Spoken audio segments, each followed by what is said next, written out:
Hello అందరికీ welcome to my channel Maitri thoughts. అందరూ ఎలా ఉన్నారు? బాగున్నారా అండి? సో ఇది వచ్చి సాటర్డే వ్లాగ్ అనమాట. సాటర్డే రోజు చాలా తొందరగా లేచేసాను. ఎందుకు 5:30 లోపలనే లేచేసానంటే సాటర్డే నుంచి మళ్ళీ శ్రీ వెంకటేశ్వర స్వామి వ్రతం అయితే స్టార్ట్ చేశాను. సో వ్రతానికి సంబంధించిన సామాన్లన్నీ కూడా ఫ్రైడేనే తెచ్చుకొని అన్ని రెడీగా పెట్టుకున్నాను అనమాట. సో ఇంకా ఏకాదశి కూడా ఉండే కదా, ఇంకా మంచి రోజే ఉంది అని చెప్పేసి ఇంకా స్టార్ట్ చేశాను. అండ్ నెక్స్ట్ మంత్ ఆషాఢ మాసం స్టార్ట్ అవుతుంది. నాకు ఎందుకో ఆషాఢ మాసంలో స్టార్ట్ చేయాలనిపించలేదు స్వామివారికి. అండ్ అమ్మవారికి ఇంకో 5 వారాలు మొక్కు ఉంది, అప్పుడు ఆషాఢ మాసంలో చేస్తాను, చూపిస్తాను. సో ఇంకా ముందైతే మార్నింగ్ రొటీన్లోకి అయితే వెళ్ళిపోదాము. అంతకంటే ముందు మొదటిసారి మన ఛానల్ చూస్తున్న వాళ్ళైతే వ్లాగ్ నచ్చితే please like, comment and subscribe. పక్కన ఉన్న బెల్ ఐకాన్ని ప్రెస్ చేసినట్లయితే నెక్స్ట్ టైం వీడియోస్ అప్లోడ్ చేసినప్పుడు నోటిఫికేషన్ మీ మొబైల్కి వస్తాయి. అండ్ ఇక్కడ ఏంటంటే మార్నింగ్ బ్రేక్ఫాస్ట్లోకి పెసర చిల్లా చేస్తున్నాను అనమాట. పెసర చిల్లా అంటే తెలుసు కదా, జస్ట్ పెసరపప్పు, మన పెసర్లు కాదు, పెసరపప్పు నానబెట్టేసి నైటే రుబ్బి పెట్టాను, ఫ్రైడే నైటే. కొంతమంది ఇందులో పచ్చిమిర్చి అలాగే అల్లం ముక్కలు వేసుకుంటారు. నేను కారం సంబంధించినవి ఏమీ వేయలేదు. మీకు బ్యాక్గ్రౌండ్ ఏదైనా వాయిస్ వినిపిస్తే ప్లీజ్ స్కిప్ చేయండి, మా చిటితలు ఒక్కటే అల్లరి చేస్తుంది. అండ్ మెనూలోకి లంచ్ మెనూలోకి అయితే క్యాలీఫ్లవర్ ఫ్రై అండ్ టమాటా బీరకాయ పచ్చడి చేద్దామని చెప్పేసి పెట్టుకున్నాను.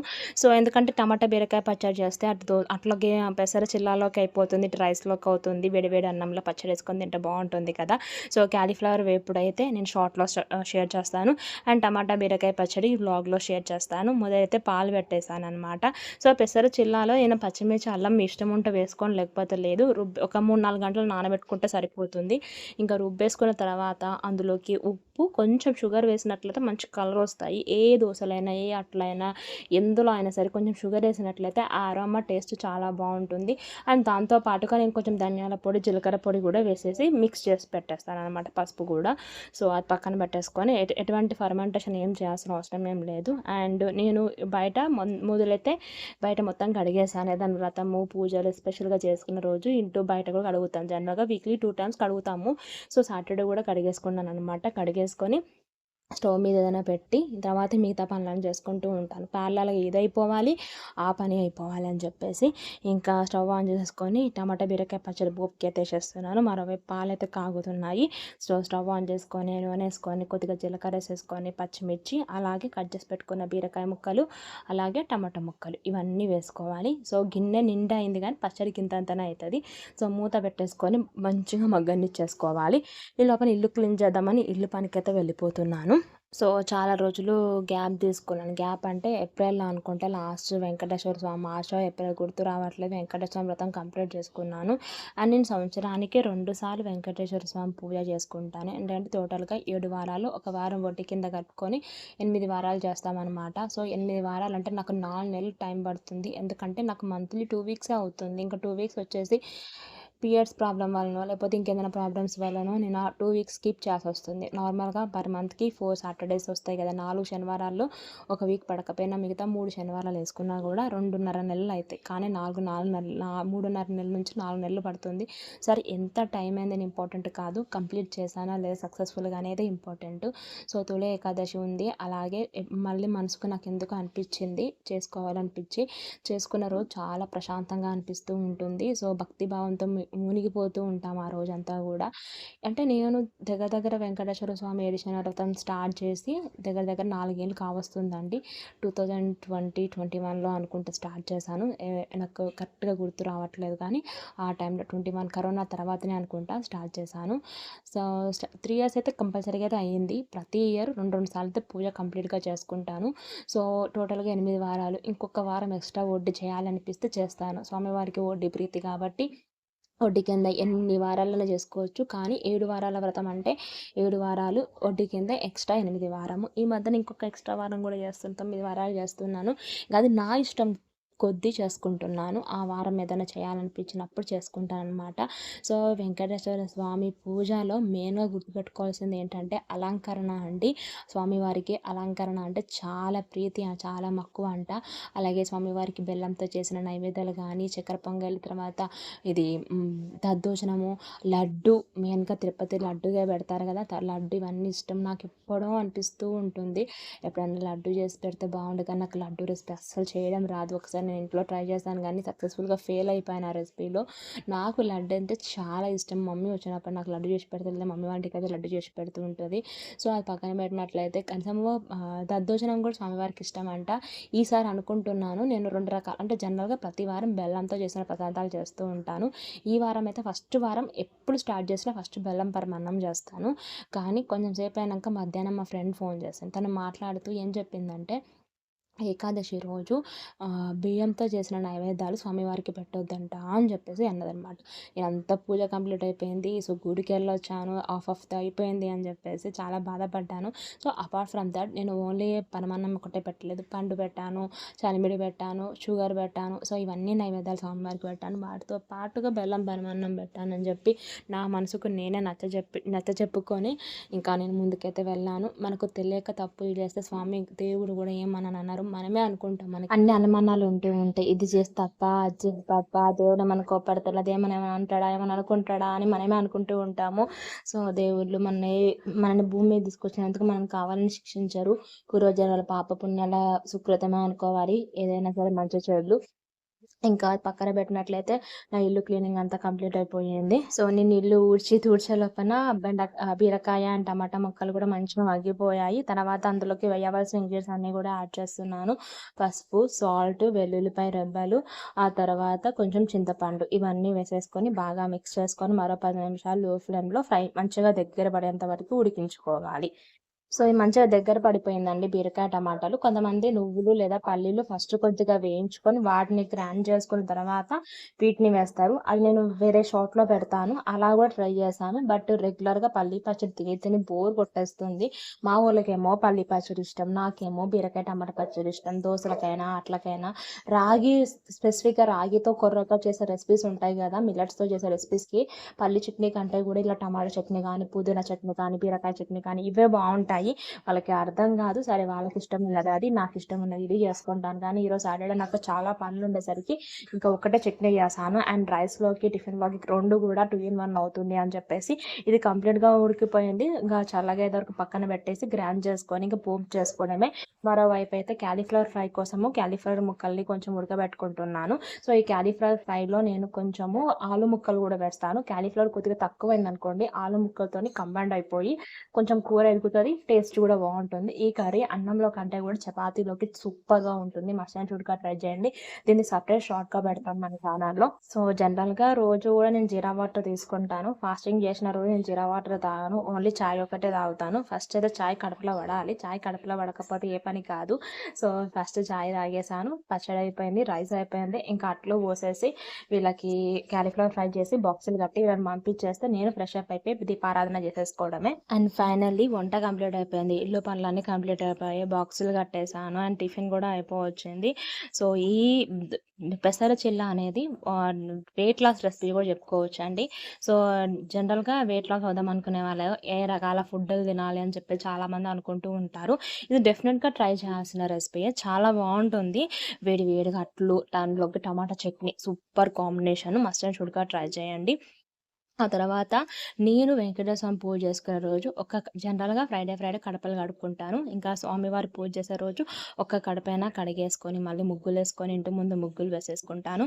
సో ఆ తర్వాత బట్టలు కూడా అయిపోయాయి. ఇంకా వాషింగ్ మిషన్ ఖరాబ్ అయినప్పటి నుంచి ఒళ్ళు దగ్గర పెట్టుకొని కొన్నే బట్టలు వేస్తున్నాము. సో ఎన్ని బట్టలు అంటే అసలు అందులో ఓన్లీ 3 పేర్స్ ఉంటాయి. నేను డైలీ వేయకపోతే మళ్ళీ నెక్స్ట్ డే ఎక్కువ అయిపోతాయి. సో అందుకని చెప్పేసి ఇక్కడ మా మీనాకి హాయ్ చెప్పేసేయండి మీరు కూడా. సో తర్వాత మళ్ళీ ఇంకోసారి చాయ్ తాగేసి ఇంకా దబదబా ఫ్రెష్ అప్ అయిపోయి మా బట్టలు ఆరేసి మార్నింగ్ స్కిన్ కేర్ రొటీన్ చేసుకుంటున్నాను. మీకు ప్రతి వ్లాగ్లో చెప్పేదే. So moisturizer and sunscreen powder, tikli and kajal, ఇదే నా మార్నింగ్ స్కిన్ కేర్. ఆ తర్వాత ఇంకా షూట్ చేసుకుంటున్నాను, వ్లాగ్ చేసుకుంటున్నాను. ఐ మీన్ ఏది వెంకటేశ్వర స్వామి పూజ వ్లాగ్. సో ఇదంతా కూడా నేను నెక్స్ట్ సాటర్డే పోస్ట్ చేస్తాను. సో ఇంకా ముందు దేవుని షెల్ఫ్ అంతా క్లీన్ చేసేసుకుంటాను. ఎవ్రీ థర్స్డే నేను ఇంట్లో షెల్ఫ్లు అంతా క్లీన్ చేసుకుంటాను. ఆ తర్వాత సో ఇక క్లీన్ చేసేసుకొని వెంకటేశ్వర స్వామి ఫోటోలకు మట్టుకు మళ్ళీ తడబట్ట పెట్టి తూడ్చేసి పొడిబట్టతో తూడ్చేసుకొని గంధం బొట్లు పెట్టి పూలతో డెకరేట్ చేసేసుకొని పిండి ప్రమదం చేసేసుకొని దీపారాధన చేసుకొని శ్రీ వెంకటేశ్వర స్వామి 7 శనివార వ్రతంలో నేను చేసేది మెయిన్గా ఓన్లీ గోవిందనామాలు అండ్ లక్ష్మీ అష్టోత్తరాలు చదువుకోవడమే, అంతే చేస్తాను. అంతకంటే పెద్దగా నేనేం పెట్టుకోనండి. ఇలాంటి పూజలు విశిష్టమైన పూజలు చేసుకున్నప్పుడు ఖచ్చితంగా తులసి కోట దగ్గర దీపారాధన, ఇంటి ముందు చక్కగా ముగ్గులు వేసుకుంటాను, గ్యాస్ స్టవ్ క్లీన్ చేసుకుంటాను, ఇల్లు క్లీన్గా పెట్టుకుంటాను, క్లీన్ అండ్ క్లీన్గా ఉంచుకుంటాను. అండ్ బెల్లం పరమాన్నం చేసేసాను ప్రసాదంగా. తర్వాత నేను టెంపుల్కి వెళ్ళాను. దర్శనం అయితే ఎంత బాగా జరిగిందంటే స్వామివారిని చూస్తూ అలా అని పోయాను. సో ఫస్ట్ వీక్ కాబట్టి ఇంకా నేను ఈరోజు మాల తీసుకెళ్ళాను. ఆ మాల కూడా చామంతిలో పర్పుల్ కలర్ ఉంటుంది చూసారా, వైలెట్ కలరు. ఆ మాల దొరికింది నాకు 100 రూపీస్కి. అది స్వామివారికి వేసారు. పక్కన ఇంకొక వేసారు, వేసినట్టు నాకు చూపించలేదు కానీ ఆయన 2 కొబ్బరికాయలు కొట్టేసి ఇంకా ప్రదర్శనలు చేసుకొని చేసిన పిండి ప్రమేదాన్ని అక్కడ ఆవుకు పెట్టేసి నైవేద్యంగా తర్వాత ఇంక ఇంటికి వచ్చేసి ఇంకా భోజనం చేసేసాను. అండ్ భోజనంలోకి యాజ్ యూజువల్గా పొద్దున చేసిన పెసరచెల్ల ఒకటి ఉండే, అది కొంచెం రైస్, పచ్చడి అండ్ క్యాలీఫ్లవర్, స్వామివారికి చేసిన ప్రసాదం, ఇవన్నీ తినేసాను అనమాట. తర్వాత ఈవినింగ్ వచ్చేసి బెల్లం కాఫీ పెట్టుకున్నాను. నేను పిండి తడిపి పెట్టాను చపాతీలకి. నేను తిన్నాను ఈవినింగ్. ఈ వెంకటేశ్వర స్వామి పూజ చేసిన రోజు ఫాస్టింగ్ ఎలా ఉంటానంటే 12 గంటల వరకు ఏం తినాను, చాయ్ తాగుతాను, తర్వాత లంచ్ చేస్తాను అండ్ ఈవినింగ్ కాఫీ తాగుతాను. అందులో ఆకలి వేసినట్టు అనిపిస్తే ఆ టైంలో బిస్కెట్స్ వేసుకుంటాను. అండ్ నైట్ వచ్చేసి ఏదైనా స్వీట్ చేసుకొని తింటాను, ఫ్రూట్స్ తింటాను. సో అంతేగాని మళ్ళీ నైట్ దోశ, ఇడ్లీ ఇలాంటి టిఫిన్స్ చేయాలి. జనరల్గా థర్స్డే రోజు తింటాను కానీ ఈరోజు తినాను అనమాట. సో తర్వాత కాఫీ తాగేసి చపాతీలు వేసేసుకొని ఇంకా మళ్ళీ దీపారాధన చేసుకుంటాను. ఉదయం సాయంత్రం చేసుకొని ఆ తర్వాత మళ్ళీ సండే మార్నింగ్ కూడా చేసుకుంటేనే ఒక వారం మొత్తం కంప్లీట్గా నేను భావిస్తాను. అలా చేయాలా ప్రత్యేకంగా అంటే అలా రూల్ ఏం లేదండి. సాయంత్రం కూడా మీకు వీలైతే దీపారాధన ఖచ్చితంగా చేసుకోండి. తర్వాత మార్కెట్కి వెళ్ళాను. మార్కెట్కి వెళ్ళి కూరగాయలన్నీ తీసుకొచ్చేసాను. సో కొన్ని కూరగాయలు తీసుకొద్దాం అనుకున్నాను నేను యాక్చువల్లీ, ఎందుకంటే ఆల్రెడీ ఇంట్లో బెండకాయ, దొండకాయ, దోసకాయ, తర్వాత ఇంకా వంకాయ, చిక్కుడుకాయ ఇవన్నీ ఉన్నాయి. ఇంకా ఈసారి కూరగాయలు ఎక్కువ ఏం పడవు, ఓన్లీ టమాటాలు, ఆలు, ఆకుకూరలు, పచ్చిమిర్చి తీసుకొద్దామని ఆ మెంటాలిటీతోనే పోయాను. మెంటల్ కాదు, మెంటాలిటీతో ఆ మూడుతోనే పోయాను. బట్ నేను కూరగాయలు అన్నిటిని తీసుకొచ్చేసరికి మళ్ళీ నాకు 500-600 లేచినాయి. తర్వాత వీటితో పాటుగా ఇంట్లో రకరకాల పిన్నులు ఉంటాయి కానీ టైంకి ఏదైనా ఫంక్షన్కి వెళ్ళేటప్పుడు దొరకవు. అందుకని చెప్పి కొంచెము బ్యాంగిల్స్తో షాపింగ్ కూడా చేశాను. సో కొంచెమే బరువు ఉంటుందని ఒకటే బ్యాగ్ తీసుకెళ్ళాను. యాక్చువల్లీ నేను 2 బ్యాగులు తీసుకుంటాను ప్రతిసారి మార్కెట్కి వెళ్ళేటప్పుడు, కానీ ఈసారి ఒకటే బ్యాగ్ తీసుకెళ్ళాను. కానీ ఒక బ్యాగ్ మొత్తం నిండిపోవడం వల్ల ఇంకొన్ని స్కిప్ చేశాను. మెయిన్గా పొటాటో అనేది కంపల్సరీగా పిల్లలు ఉన్న ఇంట్లో వీక్లీ వన్స్ చేస్తూనే ఉంటాము. ఇంకా పొటాటోనే స్కిప్ చేశాను.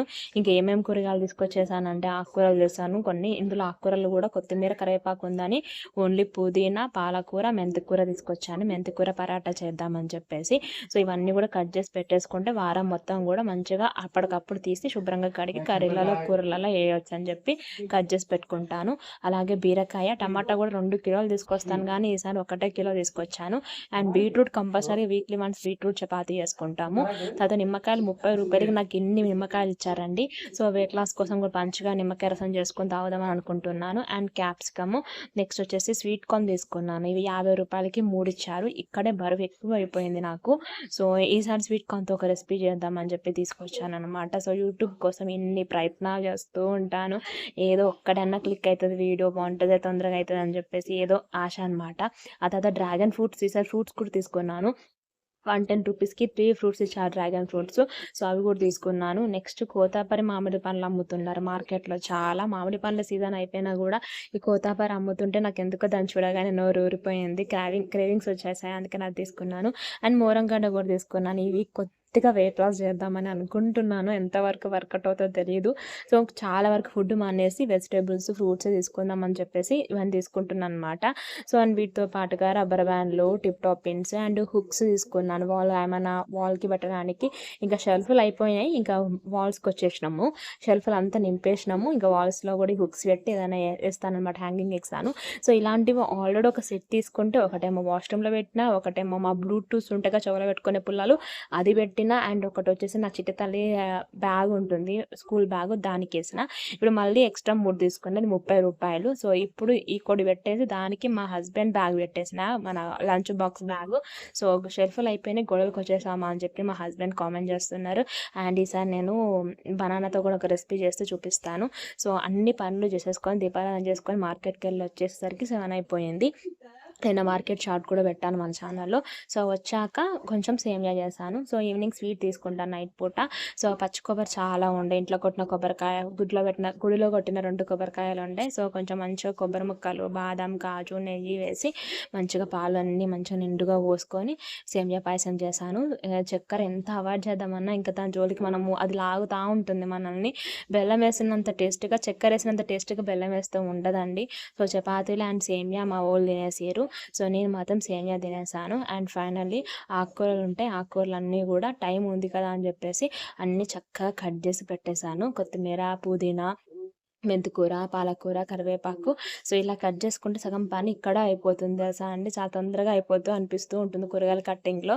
అండ్ చపాతీలు 6 చేశాను, అంత ఎక్కువ చేయాలి ఈసారి. సో వీళ్ళు తినంగా ఇంకా మిగిలిన అవి రేపు అంటే సండే రోజు మార్నింగ్ బ్రేక్ఫాస్ట్లో ఖతం చేయొచ్చు అని చెప్పేసి ఇంకా అవన్నీ రెడీగా పెట్టేసి ఇంకా గ్యాస్ స్టవ్ అంతా కూడా ఒకసారి మరలా వంట అంతా అయిపోయిన తర్వాత మరలా ఒకసారి దూడ్ చేసేసుకొని ఇంకా పండుకోవడమే అనమాట. And evening skin care routine కూడా ఏం చేసుకోలేదు, ఎందుకంటే ఈవినింగ్ మళ్ళీ నేను బాత్ చేసి దీపం పెట్టుకున్నాను, పూజ చేసుకున్నాను. సో కాబట్టి స్కిన్ కేర్ రొటీన్ ఏం చేసుకోలేదు. సో వ్లాగ్ అయితే ఎంజాయ్ చేస్తున్నాను అనమాట. ఈ శ్రీ వెంకటేశ్వర స్వామి పూజ చేసుకున్న రోజు ఇలా ఉంటుంది నా day in my life. So మీ యొక్క వ్యూ, సబ్స్క్రిప్షన్ నాకు చాలా ఇంపార్టెంట్ ఫ్రెండ్స్. ఇలా చెప్తున్నాను కాదు కానీ, సో చాలామంది సెలబ్రిటీస్కి ఛానల్ క్లిక్ అయిందంటే ఓకే, మంచి బాగానే ఉంటుంది. బట్ సామాన్య పీపుల్, సో వాళ్ళు కూడా ఛానల్ పెట్టుకుంటారు. అలా క్లిక్ అయిందంటే వాళ్ళ ఇంట్లో వాళ్ళు తను క్లిక్ అయింది కదా, మనం కూడా తన రికమెండేషన్తో మనం ఛానల్ పెట్టుకుందామని పెట్టుకున్న వాళ్ళ ఫ్యామిలీ మెంబర్స్ కూడా ఛానల్ క్లిక్ అయిపోతుంది, సబ్స్క్రైబర్స్ పెరుగుతారు, వాచ్ టైం పెరుగుతుంది, డబ్బులు వస్తాయి. మనం అలాంటి వాళ్ళు అంటే ఎక్కడో మూలకు ఉంటాము. అంటే మన చూపించే స్క్రీన్ ప్లే అంటే కెమెరా బాగలేకనో, వీడియోస్ బాగలేక మనం క్లిక్ కాము. సో క్లిక్ కావట్లేదని చెప్పి ఎంతో బాధగా అనిపిస్తూ ఉంటుంది. సో మీరు కొంచెం దయచూసి ఛానల్ సబ్స్క్రైబ్ చేసుకోండి, వీడియోస్ వ్యూస్ చేయండి. సో ఇప్పటికైనా ఈ ఇయర్లో క్లిక్ కావాలి వెంకటేశ్వర స్వామి దేవాలని మనస్ఫూర్తి కోరుకుంటున్నాను. సో చూద్దాము. 99.99% కష్టపడ్డా, మిగతా 0.11 అదృష్టం లేకపోతే ఏది కలిసి రాదు. ఆ అదృష్టం రావాలి అంటే దేవుని దయ కూడా ఉండాలి. సో ఆ వెంకటేశ్వర స్వామి ఆశీస్సులతో ఛానల్ క్లిక్ కావాలని మనస్ఫూర్తి కోరుకుంటూ వ్లాగ్ అయితే ఎంజాయ్ చేస్తున్నాను. వ్లాగ్ కనుక మీకు నచ్చినట్లయితే please like, comment and subscribe. పక్కన ఉన్న బెల్ ఐకాన్ని ప్రెస్ చేసినట్లయితే నెక్స్ట్ టైం వీడియోస్ అప్లోడ్ చేసినప్పుడు నోటిఫికేషన్ మీ మొబైల్కి వస్తాయి. నేను కలుస్తాను మరొక మంచి video and short and content ఉన్న డివోషనల్ అండ్ ఫుడ్ బ్లాగ్తో. అంతవరకు థ్యాంక్ యూ, బాయ్, నమస్తే. ఓం నమో వెంకటేశాయ. అండ్ వెంకటేశ్వర స్వామి ఫస్ట్ వారం ఎలా చేసుకోవాలని long video next week post చేస్తాను. మొదటిసారి పూజ చేసుకుందాం అనుకునే వాళ్ళకి చాలా డౌట్స్ ఉంటాయి కదా, ఆ డౌట్స్ అన్ని క్లారిఫై చేస్తూ ఆ వీడియోలు అయితే నేను పోస్ట్ చేస్తాను. తప్పకుండా చూసేయండి. బాయ్, నమస్తే.